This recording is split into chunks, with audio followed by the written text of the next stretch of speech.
ఇప్పుడు పరిస్థితులు ఎలా ఉన్నాయి? గత 20 సంవత్సరాలుగా మొత్తం మారిపోయింది.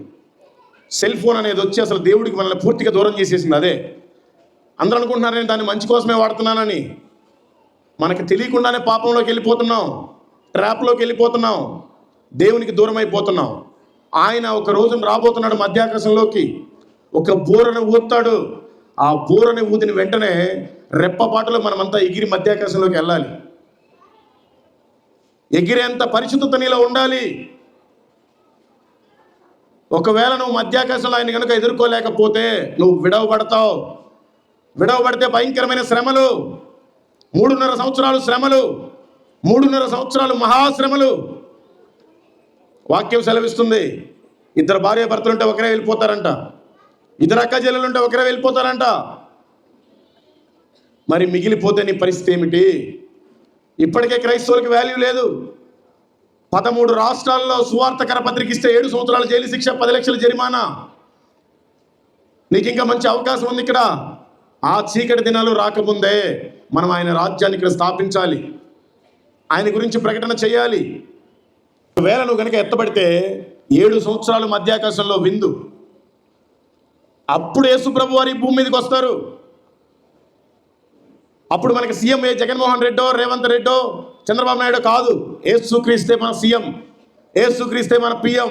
ఆయన ఈ భూమిని 1000 సంవత్సరాలు పరిపాలించిన వాడై ఉన్నాడు. మన క్యాపిటల్ హైదరాబాదో, ఢిల్లీనో, ముంబయో కాదు, మన క్యాపిటల్ యెరూషలేం.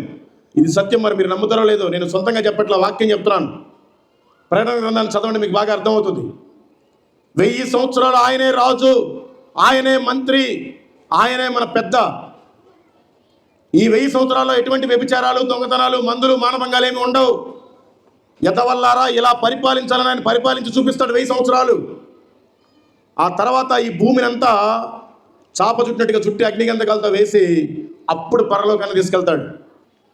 దేవుడు మనల్ని తీసుకొని వెళ్ళిన తర్వాత ఒక సింహాసనం వేసుకుని ఆయన కూర్చుంటాడు. ఆ సింహాసనం పేరే ధవల సింహాసనం. ఆయన కుడి పార్శ్వం మీద యేసు ప్రభు వారు కూర్చొని ఉంటారు. ఆడవాళ్ళందరినీ ఒక పక్క నుంచో పెడతాడు, మగవాళ్ళందరినీ ఒక పక్క నుంచో పెడతాడు. దేవదూతలకు ఆజ్ఞాపిస్తాడు, పలానా మనిషిని తీసుకురండి. తీసుకొస్తారు.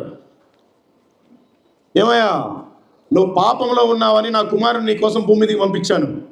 నీ కోసం దెబ్బలు తిన్నాడు, ఈడ్చబడ్డాడు, ప్రాణమే పెట్టాడు.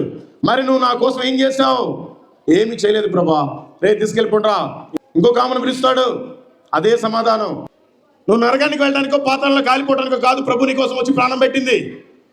క్రిస్మస్ అంటేనే ఆయన వచ్చేదే మరణించడానికి, ఆయన నీ కోసం చనిపోవడానికి ఈ రోజున పుట్టబోతున్నాడు.